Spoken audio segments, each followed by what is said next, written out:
Hello everyone and welcome to my channel Teaching Diary. This is class 9th economics and chapter number 8, that is about building block in economics. We are going to start in this particular video. तो पहली जो आपकी definition आएगी, that is about what is market. Market क्या है? ये वो place है जहाँ पे goods and services जो है वो खरीदे और बेचे जाते हैं. तो मार्केट दो तरह की होती है, फिजिकल मार्केट जिसको ऑफलाइन मार्केट भी बोलते हैं, and the second one is virtual market, which means online market. So nowadays both online and offline market exist. Second is needs and wants. What is the difference between needs and wants? Needs क्या है? Basic necessities of life, जैसे food, clothing, shelter. तो they are basically very much required for survival. Wants क्या है? Wants वो चीजें हैं जिससे हमारी लाइफ कंफर्टेबल होती है. तो they are not the basic necessities but they make our life comfortable. तो वांट्स में जैसे आपके आ गए गैजेट्स आ गए, ठीक है, जैसे मोबाइल फोन्स, आईपैड्स. इससे ये नेसेसिटीज नहीं है लेकिन इनको यूज करके हमारी लाइफ जो है कंफर्टेबल होती है. तो जितनी भी लग्जरी आइटम्स है they come under wants. Next question is choice. Next topic is choice and limited resources. तो फर्स्ट डेफिनेशन नेक्स्ट जो आपकी आ जाती है वो है रिसोर्सेज. रिसोर्स किसे बोलते हैं? तो रिसोर्स वो सारे फैक्टर्स ऑफ प्रोडक्शन है जिसको हम यूज करके गुड्स एंड सर्विसेज बनाते हैं. यानी फैक्टर्स ऑफ प्रोडक्शन आप क्लास 8th में आई थिंक पढ़ चुके हैं. तो फैक्टर्स ऑफ प्रोडक्शन कौन से हो गए? Land, labour, capital. तो इनको हम यूज करते हैं, राइट, और यूज करके गुड्स एंड सर्विसेज बनाते हैं. तो ये सारे फैक्टर्स ऑफ प्रोडक्शन कौन हुए? ये हमारे रिसोर्सेज हुए. और रिसोर्सेज जो हैं वो दो तरह के होते हैं. Natural, so first one is natural like water, coal, and second human made like capital and technology. अब प्रॉब्लम क्या आती है कि ये जो रिसोर्सेज हैं ये तो लिमिटेड है, राइट, एंड जो ह्यूमन वांट्स है वो अनलिमिटेड है. मैं इधर लिख देती हूँ, human wants are unlimited,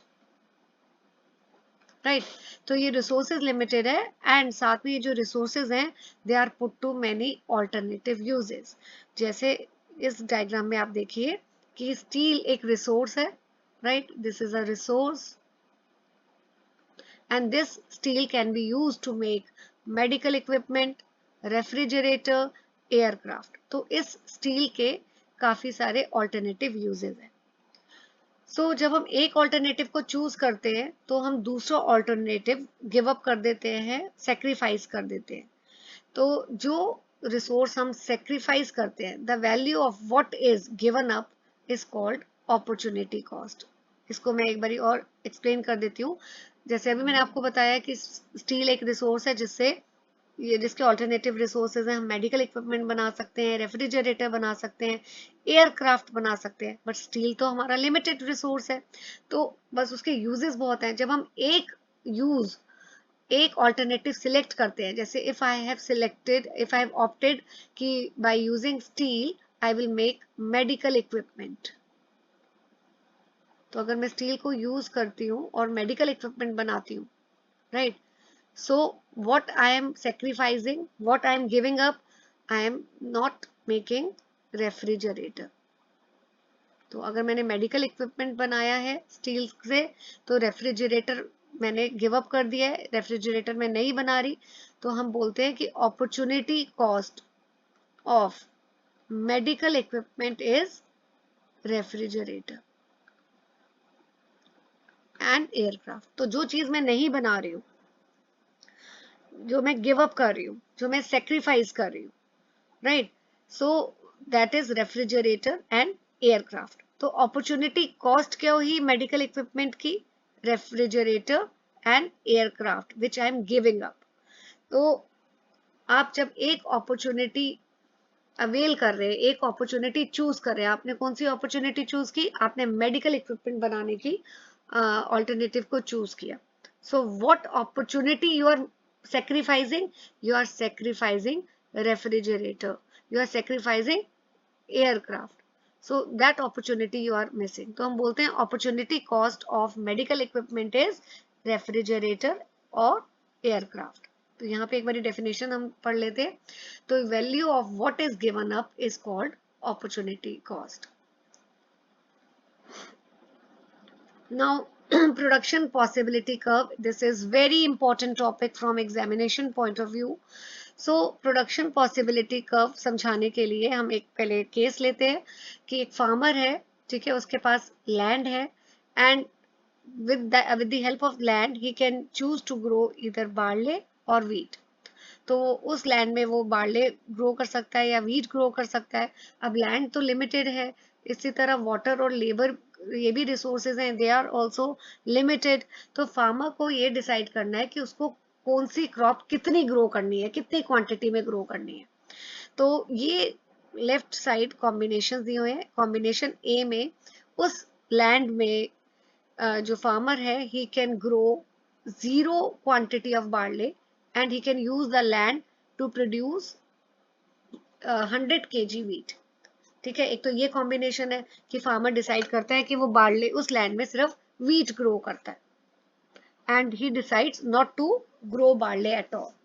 next combination, अगर अब फार्मर डिसाइड करता है कि अगर उसको बार्ले भी ग्रो करना है और वीट भी ग्रो करना है, तो क्योंकि लैंड लिमिटेड है, रिसोर्स लिमिटेड है, तो अगर उसको बार्ले की क्वांटिटी इंक्रीज बार्ले को भी ग्रो करना है, तो for that to happen he has to reduce the quantity of wheat.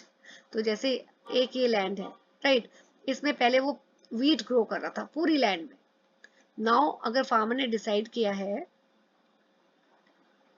कि इस लैंड में वो बार्ले भी ग्रो करना चाहता है, अब लैंड तो उतनी है, लैंड तो नहीं बढ़ सकती है, तो वो क्या करेगा, वो वीट अब इतनी ग्रो करेगा इतनी लैंड में, और ये जो रिमेनिंग लैंड है जिसको मैं अभी ऐसे शेड कर रही हूँ, इसमें वो बार्ले ग्रो कर लेगा।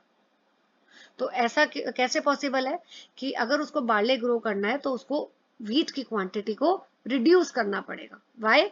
Because resources are limited. Now come to combination C. इस कॉम्बिनेशन पे अब फार्मर डिसाइड करता है कि उसको बार्ले और इंक्रीज करना है। तो वो कब पॉसिबल है? वो तभी पॉसिबल है जब उसको वीट की क्वांटिटी जो है कम करनी पड़ेगी। तो जैसे अब अगेन यही लैंड तो उतनी है, तो अब उसको अगर बार्ले की क्वांटिटी और बढ़ानी है लैंड में ग्रो करने के लिए, दिस इज बार्ले, तो वो कैसे पॉसिबल है कि उसने जो पहले लैंड वीट के लिए यूज कर रहा था थोड़ा, उसमें से उतनी लैंड में वो बार्ले ग्रो कर रहा है, तो अब वीट के लिए सिर्फ इतना ही लैंड वो यूज कर पा रहा है। डी कॉम्बिनेशन में अगेन बार्ले की क्वांटिटी और बढ़ गई है, तो उसके वो तभी पॉसिबल है जब वीट की क्वांटिटी कम उसने ग्रो किया। And similarly in case of E combination में वो पूरी लैंड अगर बार्ले ग्रो करने के लिए यूज करना चाहता है, तो अब उसके पास चॉइस नहीं है, वो तभी पॉसिबल है जब वो अगर पूरी लैंड को बार्ले के लिए यूज कर रहा है तो वीट की quantity is 0, means he will not grow wheat in the land, right.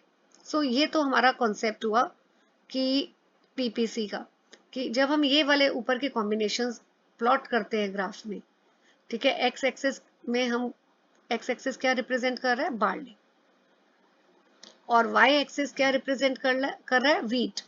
तो जब हम ये points combination A B C D graph में प्लॉट कर देते हैं, तो ये डाउनवर्ड स्लोपिंग कर्व जो है वो ऑब्टेन होता है, और इसी कर्व को हम बोलते हैं production possibility curve.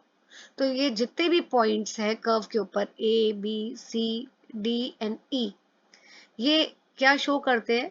They show maximum output through efficient use of resources. यानी ये वो पॉइंट्स हैं जो शो करते हैं कि हमने जितने भी हमारे रिसोर्सेज थे, चाहे लैंड है, लेबर है, कैपिटल है, उनको हमने एफिशिएंटली यूज किया है, राइट, उनको हमने एफिशिएंटली यूज किया है। And these are the various combinations of the two goods, combination of barley and wheat, right। तो ये आपने देखिए, जैसे ए कॉम्बिनेशन में क्या है? ए कॉम्बिनेशन में 0 barley and 100 quantity of wheat है। इसी तरह बी कॉम्बिनेशन में यहाँ पे कितना था? 25 quantity of barley and 90 kg of wheat. तो 25 आपका बार्ले का है यहाँ पे एंड 90 ऑफ व्हीट, ये देखिए। तो दिस इज 25 बार्ले का and this is 90 of wheat. तो इसी तरह आपको जो कर्व obtained होता है after plotting all the combinations, that curve is called as PPC and it shows the combinations of various goods that can be produced by utilizing the resources. Now, तो यहाँ पे आपको एक चीज याद करनी है कि wants हमारी अनलिमिटेड है, ह्यूमन wants, रिसोर्सेज जो है वो लिमिटेड है, तो हमें चॉइस करनी है। One choice means giving up the other. तो अगर हम एक ऑल्टरनेटिव चूज करते हैं तो हमें दूसरा ऑल्टरनेटिव गिव अप करना पड़ता है बिकॉज रिसोर्सेज जो है वो लिमिटेड है। तो पीपीसी हमें हेल्प करता है in understanding the trade of between the two goods and make better decision. तो हम ट्रेड ऑफ करते हैं। ट्रेड ऑफ कैसे करते हैं? ट्रेड ऑफ का क्या मतलब है? ट्रेड ऑफ का मतलब है कि अगर हमने बार्ले की क्वांटिटी इंक्रीज की है तो वो पॉसिबल तभी है जब हम वीट की क्वांटिटी रिड्यूस कर रहे हैं, इसी को हम ट्रेड ऑफ बोलते हैं। तो if we have to increase the production of one quantity, that is possible if we decrease the production of another good, right? Now, after this, the question is, how does production possibility curve help in the efficient allocation of limited resources? This question is also very important, right? तो production possibility curve क्या show करता है? It shows and explain the problem of scarcity by showing that resources are limited. तो इसमें PPC हमें PPC से हमें क्या इंडिकेट होता है कि हमारी रिसोर्सेज लिमिटेड है, हमारी wants are unlimited and we have to make the choice. अगर हमें एक क्वांटिटी एक गुड की क्वांटिटी बढ़ानी है तो हमें दूसरे गुड की क्वांटिटी को रिड्यूस करना पड़ेगा। तो it shows the trade off. तो shows the trade off. Trade off का मतलब मैंने अभी आपको बताया कि अगर एक गुड की क्वांटिटी आपने ज्यादा प्रोड्यूस करनी है तो वो तभी पॉसिबल है जब आप दूसरे गुड की क्वांटिटी जो है वो सेक्रीफाइस करोगे। और वो ऐसा इसलिए क्योंकि रिसोर्सेज हमारे लिमिटेड है। लैंड हमारी, जैसे बार्ले और वीट के केस में लैंड लिमिटेड है, तो अगर आपको बार्ले की क्वांटिटी बढ़ानी है, बार्ले की प्रोडक्शन बढ़ानी है, तो वो तभी पॉसिबल है जब आप वीट की प्रोडक्शन को कम करोगे। Second, it helps in resource allocation. So it also helps economy decide how to distribute its resources among different goods and services. तो इस लाइन का क्या मतलब है कि इकोनॉमी पीपीसी से इकोनॉमी पीपीसी कैसे इकोनॉमी को हेल्प करता है?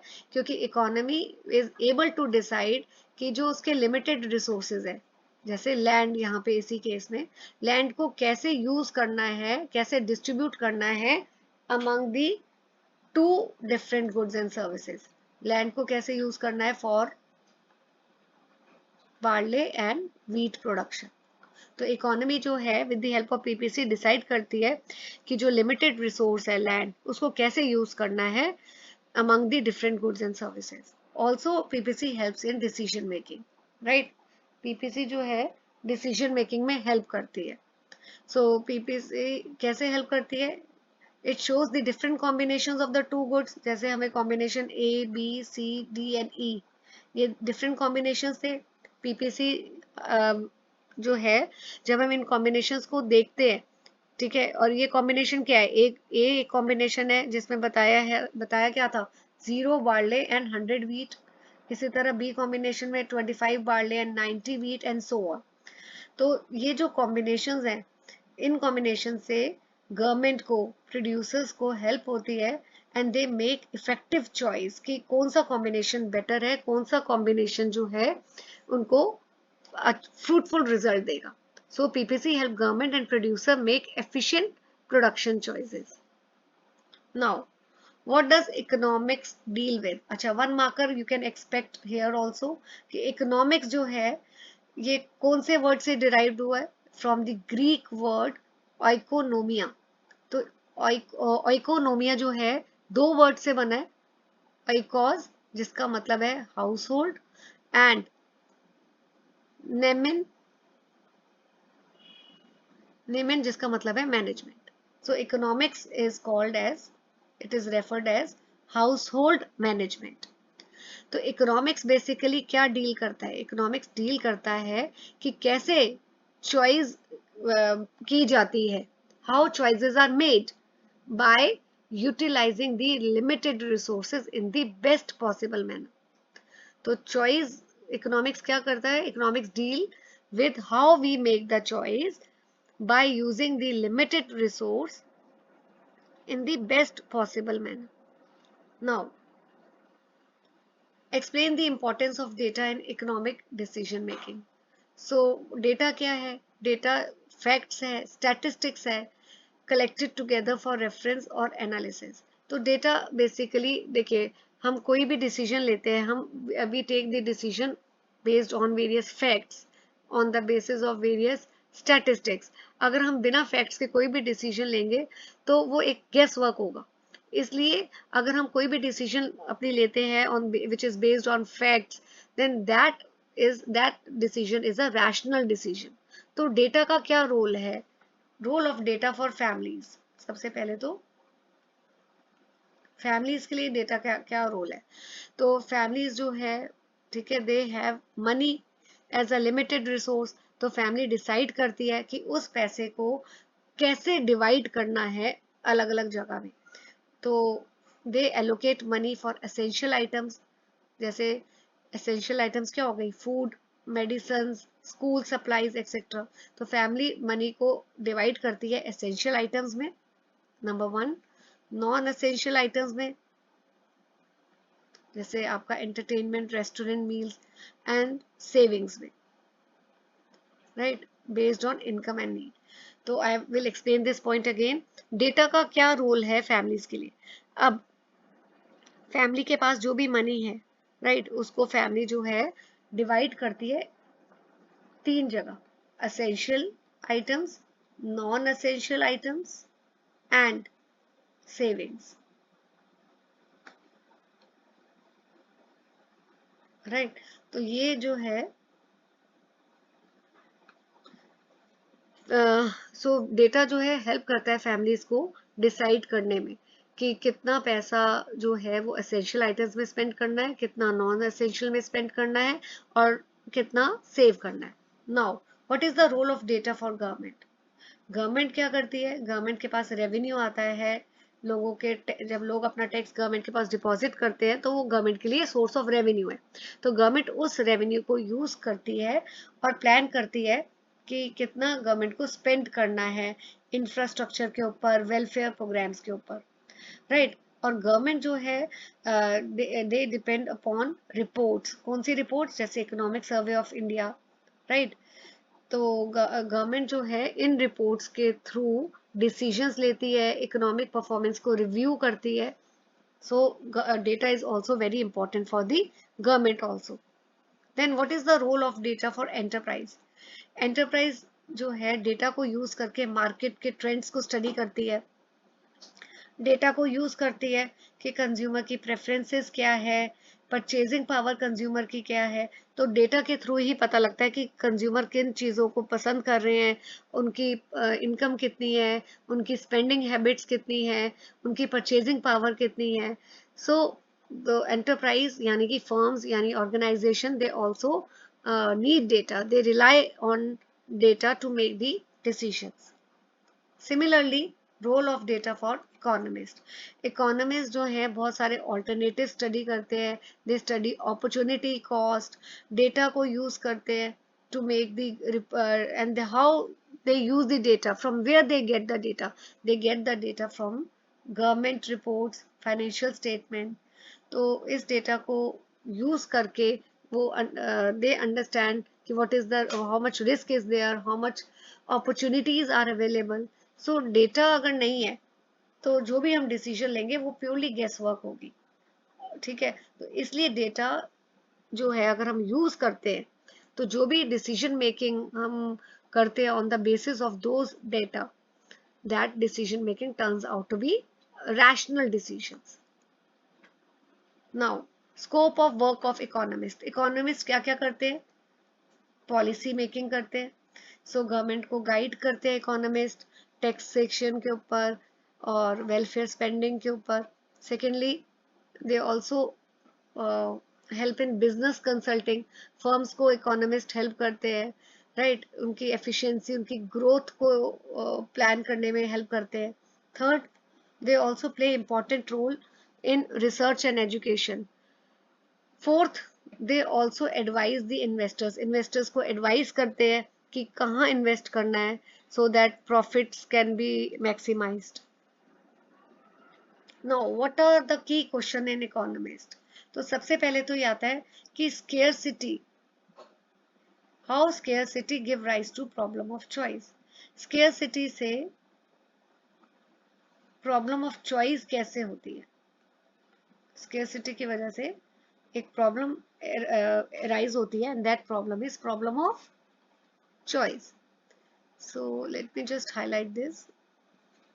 यस, मीनिंग ऑफ स्केर्सिटी, तो ये मैं हम पहले ही भी कर चुके हैं कि ह्यूमन वांट्स जो है वो अनलिमिटेड है, रिसोर्सेज चाहे वो नेचुरल हो या ह्यूमन मेड हो, लिमिटेड है, राइट।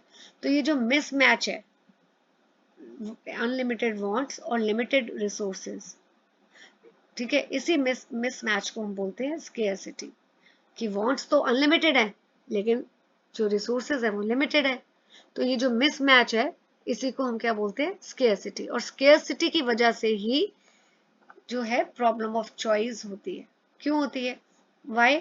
क्योंकि जितने भी इंडिविजुअल्स हैं या फर्म्स हैं या गवर्नमेंट है, उनको ये डिसाइड करना है कि ये how to best allocate the resources, ये जो लिमिटेड रिसोर्सेज है उनको बेस्ट वे में कैसे यूज करना है, how to make best use of the limited resources.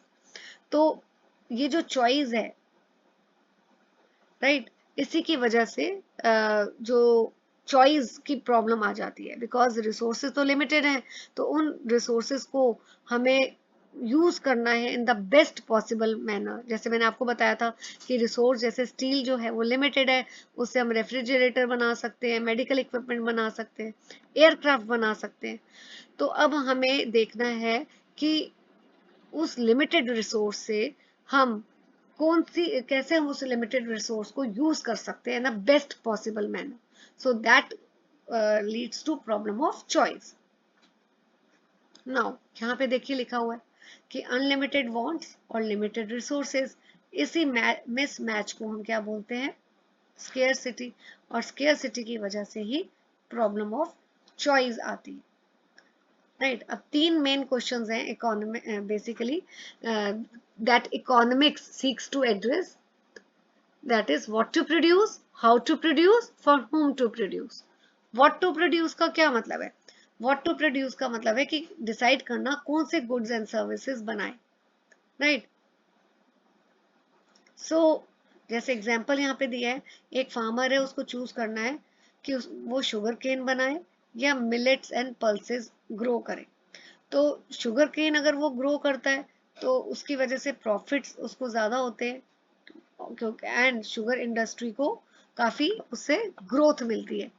Millets और पल्सेस ग्रो करने से क्या फ़ायदा होता है कि वाटर सेव होता है, क्योंकि ये ज़्यादा वाटर कंज्यूम नहीं करती हैं ये वाली क्रॉप्स, जबकि शुगर केन जो है they consume lot of water. And millets and pulses से सॉइल हेल्थ भी इम्प्रूव होती है, राइट, सस्टेनेबल फार्मिंग होती है। तो फार्मर अगर शुगर केन ग्रो करता है तो अपॉर्चुनिटी कॉस्ट क्या है शुगर केन ग्रो करने की, कि जो बेनिफिट्स मिलेट्स और पल्सेस से उसको मिल रहे हैं फार्मर को, वो जो है बेनिफिट्स उसको कॉम्प्रोमाइज करने पड़ेंगे, सेक्रीफाइस करने पड़ेंगे। तो what is the opportunity cost of growing sugarcane? It is the benefits of growing millets and pulses. So I am repeating, अगर फार्मर शुगर केन ग्रो करता है तो शुगर केन ग्रो करने की वजह से उसको जो मिलेट्स और पल्सेस के ग्रो करने से बेनिफिट्स मिलते, वो बेनिफिट्स अब उसको सेक्रीफाइस करने पड़ेंगे, उसको गिव अप करने पड़ेंगे। सो शुगर केन ग्रो करने की अपॉर्चुनिटी कॉस्ट क्या है? The benefits of growing millets and pulses, right. इसी को हम ट्रेड ऑफ भी बोलते हैं। तो व्हाट टू प्रोड्यूस में क्या है कि डिसाइड करना कौन से गुड्स और सर्विसेज जो है हमें प्रोड्यूस करने, and how much to produce based on people need and available resources. So what to produce का मतलब कि what kind of goods and services to be produced. तो it relates to choice and deciding which goods and services to produce. For whom to produce, तो यहाँ पे क्या decide किया जाता है कि who will receive the goods and services. ये जो goods and services हमने बनाए हैं ये किसको मिलेंगे. So it depends on people needs, उनकी इनकम और उनकी परचेजिंग पावर. तो जो गुड्स एंड सर्विसेज रिसीव करेंगे वो कौन हो, वो किस बेसिस में हम डिसाइड करेंगे कि जो भी गुड्स एंड सर्विसेज हमने बनाए हैं who is going to receive those goods and services. It depends upon कि लोगों की ज़रूरत क्या है, लोगों की इनकम कितनी है, लोगों की परचेजिंग पावर कितनी है. देन हाउ टू प्रोड्यूस, तो इसमें हमें डिसाइड करना है कि कौन से मेथड ऑफ प्रोडक्शन से हम गुड्स एंड सर्विसेज बनाएंगे. So there are two types of method of production, labor intensive and capital intensive method of production. Labor intensive production में ज़्यादातर हम यूज करते हैं labor. We use more of labor and less of capital. और capital intensive में we use more of capital and less of labor, right? So अब एक question और आगे आ जाता है. तो ये आपका इंपॉर्टेंट है कि 3 कौन से क्वेश्चंस हैं which every economy has to answer. So what to produce, how to produce and for whom to produce. तो what to produce क्या डिसाइड करता है, तो what to produce का मतलब है कि हमें कौन से गुड्स एंड सर्विसेज प्रोड्यूस करने, राइट. सो यहाँ पे हमने अभी देखा था जैसे फार्मर को चूज करना है क्या वो शुगर केन ग्रो करे या फिर मिलेट्स और पल्सेस ग्रो करे. हाउ टू प्रोड्यूस यानी किस मेथड से गुड्स एंड सर्विसेज को प्रोड्यूस करे, labour intensive method of production या capital intensive method of production. For whom to produce यानी जो गुड्स एंड सर्विसेज हम प्रोड्यूस कर रहे हैं who is going to receive those goods and services, that is called as for whom to produce. Now अब अभी मैंने आपको बताया था हाउ टू प्रोड्यूस में वी हैव टू सिलेक्ट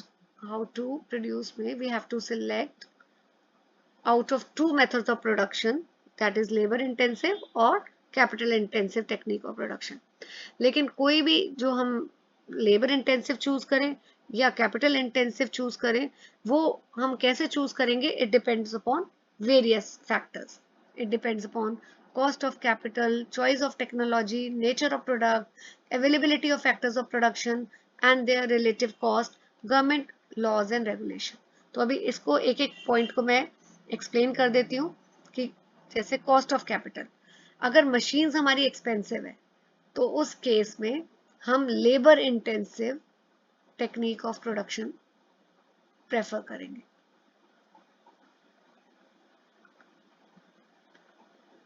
ठीक है, तो अगर मशीन्स हमारी अफोर्डेबल हैं, चीप है, तो हम फिर capital intensive technique of production prefer करेंगे. तो कौन सी टेक्निक ऑफ प्रोडक्शन यानी कौन सा मेथड ऑफ प्रोडक्शन हम चूज करेंगे वो डिपेंड करता है इन सारे फैक्टर्स में. कॉस्ट ऑफ कैपिटल में मशीन महंगी है तो labour intensive technique, machine cheap है तो कैपिटल इंटेंसिव टेक्निक. इसी तरह सेकंड है टेक्नोलॉजी. अगर टेक्नोलॉजी एडवांस्ड है तो we will give preference to capital intensive technique, तो हम मशीन्स ज़्यादा प्रेफर करेंगे. तो अगर टेक्नोलॉजी लिमिटेड है तो हम लेबर पे डिपेंड करेंगे, लेबर इंटेंसिव टेक्निक जो है वो प्रेफर करेंगे. नेचर ऑफ प्रोडक्ट, सो अगर जो हमारा प्रोडक्ट है जो हमें प्रोड्यूस करना है वो कस्टमाइज्ड है या डिजाइनर प्रोडक्ट है तो उस केस में वो प्रोडक्ट क्या डिमांड करता है, लेबर की डिमांड करता है. क्योंकि आप किसी कस्टमर के अकॉर्डिंगली अगर प्रोडक्ट को बना रहे हो, ठीक है, डिजाइनर प्रोडक्ट है तो उसमें labour it will demand more of labour. लेकिन अगर कोई भी गुड आप बना रहे हो, मास प्रोडक्शन कर रहे हो, लार्ज स्केल में प्रोडक्शन कर रहे हो, तो that is through the capital intensive. उस केस में हमें मशीन्स को हम प्रेफर करेंगे रेदर देन लेबर, हम मशीन्स को प्रेफर करेंगे. Fourth is availability and cost of labour. तो अगर लेबर चीप है, इजीली अवेलेबल है, तो लेबर इंटेंसिव प्रोडक्शन। और लेबर अगर कॉस्टली है, ठीक है, अगर लेबर इज कॉस्टली और स्केर्स, तो हम कैपिटल इंटेंसिव टेक्निक प्रेफर करेंगे। Then government laws and regulation.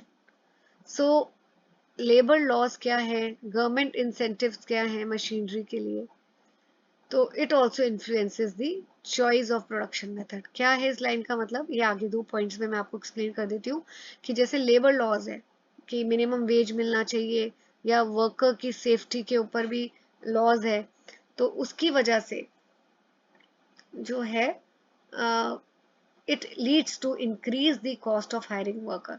क्योंकि गवर्नमेंट ने बोला है कि मिनिमम वेजेस आपको लेबर को देने देने, तो अगर आपको उतने वेजेस लेबर को देने ही है, तो then it lead to increase in the cost of hiring workers, तो आपको लेबर को देना पड़ेगा, तो फर्म उस केस में मशीन्स को प्रेफर करती है।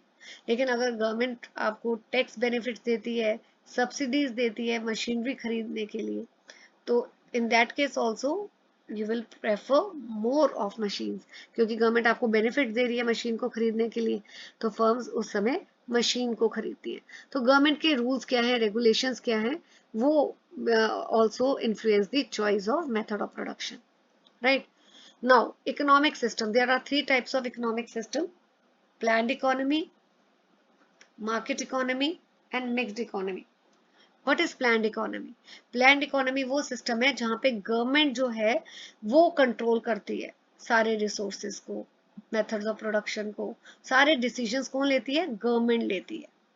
तो गवर्नमेंट ही डिसाइड करती है कि क्या, what to produce, how to produce, for whom to produce, किस प्राइस पे उन गुड्स को सेल करना है। तो जो प्राइवेट फर्म्स हैं या प्राइवेट इंडस्ट्री है, उनका रोल बिल्कुल ही नहीं होता या बहुत लिमिटेड होता है। तो मेजर से किसका होता है प्लान्ड इकोनॉमी में, गवर्नमेंट का से होता है, एंड वेरी लिमिटेड और नो रोल ऑफ इंडस्ट्री और private firms, right. Main goal क्या है, सोशल वेलफेयर एंड इक्वालिटी। तो गवर्नमेंट क्योंकि इन्वॉल्व है, गवर्नमेंट डिसीजंस ले रही है, everything is in the hands and और everything is in the control of the government.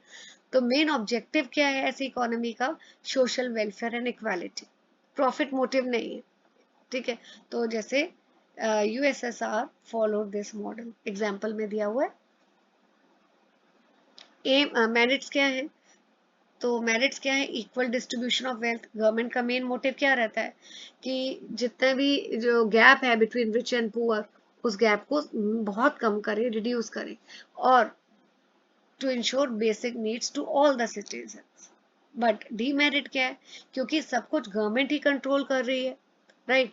सो जो लार्ज नंबर ऑफ एंटरप्राइजेज है मार्केट में, राइट, वो उनकी बहुत ही लिमिटेड रोल होता है, उनके हाथ में कोई पावर नहीं होती है, and therefore it leads to restriction in the competition among private enterprises. तो private enterprises में there is no competition among private enterprises, और इनके लिए कंपटीशन इनके बीच में होना क्यों जरूरी है वो मैं नेक्स्ट मार्केट इकोनॉमी में एक्सप्लेन करूंगी। तो जो प्राइवेट एंटरप्राइजेस होती है या प्राइवेट फर्म्स होते हैं, उनके पास कोई मोटिवेशन नहीं रहती है कि वो काम करे, क्वालिटी को इम्प्रूव करे। So it leads to demotivation, because everything is in the hands of government is controlling everything, government is taking decisions, so there is no motivation, private firms के पास कोई motivation नहीं रहती है कि वो क्वालिटी को इम्प्रूव करें। Now what is market economy, यहाँ पे जितने भी डिसीजंस होते हैं वो प्राइवेट फर्म्स लेती है, गवर्नमेंट नहीं लेती है, there is no role of the government, everything is owned by private companies, private individuals.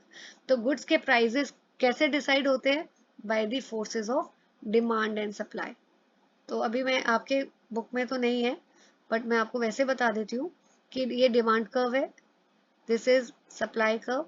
तो जहां पे ये दोनों कर्व इंटरसेक्ट करते हैं, राइट, तो ये जो प्राइस, जस्ट अ सेकेंड, या, तो जहां पे ये दोनों कर्व इंटरसेक्ट करते हैं, we get the price by the intersection of demand and supply curve. So price कैसे डिसाइड होता है, by the forces of demand and supply, it is not fixed by the government. Planned economy में price कौन fix करता था? Government. लेकिन market economy में government का कोई रोल नहीं है। जो डिमांड और सप्लाई है मार्केट में, कितनी डिमांड है कितनी सप्लाई है, that decide the price of the goods and services. Merits क्या है, इसके फायदे क्या है मार्केट इकोनॉमी के? क्योंकि प्राइवेट एंटरप्राइजेस, प्राइवेट फर्म्स जो हैं, they are taking the decisions, तो उसकी वजह से they work hard, they try to improve the efficiency. क्यों? Because profit is their motive, they are working hard because their main objective is to earn the profit, right.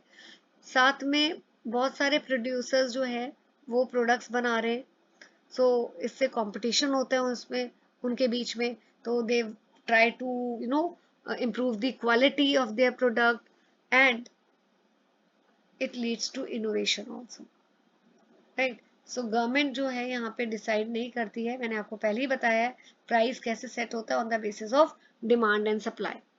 Demerit क्या है कि यहाँ पे सोशल वेलफेयर जो है वो ignore हो जाता है, क्योंकि मेन गोल हमेशा क्या रहता है यहाँ पे, प्राइवेट इंडिविजुअल्स का, कंपनीज का प्रॉफिट, और एसेंशियल गुड्स और सर्विसेज जो हैं it may not be produced, तो ये एक डिसएडवांटेज है।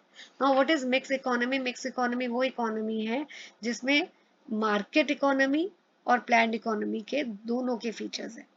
यानी प्राइवेट सेक्टर जो है वो रन करता है बिजनेस फॉर प्रॉफिट मोटिव, और जो गवर्नमेंट सेक्टर है वो बहुत इंपॉर्टेंट जो बेसिक इंडस्ट्रीज होती हैं उसको कंट्रोल करता है, तो दोनों मिलके काम करते हैं, राइट। तो मिक्स्ड इकोनॉमी के example after this independent post ये 1991, जैसे आपका ये था ना LPG, liberalisation, privatisation, globalisation. So post 1991 के बाद जो इंडिया में इकोनॉमी आपको देखने को मिलेगी that is a mixed economy. और मिक्स्ड इकोनॉमी अभी मैंने आपको बताया है, ये वो इकोनॉमी है जहाँ पे गवर्नमेंट सेक्टर और प्राइवेट सेक्टर दोनों मिलके जो है इकोनॉमी को रन करते हैं। तो यहाँ पे देखिए मिक्स इकोनॉमी में मार्केट यानी कि प्राइवेट सेक्टर और गवर्नमेंट दोनों मिलके मार्केट को, इकोनॉमी को रन कर रहे हैं, राइट। ओके, देन क्रिटिकली एक ये क्वेश्चन पेपर में आ सकता है कि critically examine why pure economic system really exist in reality, why mix economy is more practical.